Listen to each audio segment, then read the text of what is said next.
حضرت شیخ سعدی رحمۃ اللہ علیہ فرماتے ہیں، ایک مرتبہ ایک جذباتی شخص کا کسی سے جھگڑا ہو گیا اور وہ اول پھول بکنے لگا۔ اس کا مقابل غصہ میں آ گیا اور اس نے اسے خوب مارا اور اس کے کپڑے پھاڑ دیے۔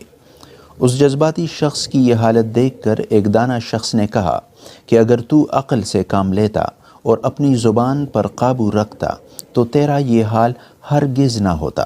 اگر تو غنچے کی مانند اپنا منہ بند رکھتا تو پھول کی طرح تار تار نہ ہوتا۔ پس یاد رکھو کہ ایک جاہل اور گھبرایا ہوا شخص ہی اپنی شیخی کی بدولت نقصان اٹھاتا ہے۔ سب جانتے ہیں کہ زبان سر تا پاؤں آگ ہے اور یہ بھڑکتی ہے، چٹکتی ہے اور لپکتی ہے۔ پانی کی تھوڑی سی مقدار اس آگ کو بجھانے کے لیے کافی ہوتی ہے۔ داناؤں کا قول ہے کہ کم بولنا دانائی کی علامت ہے۔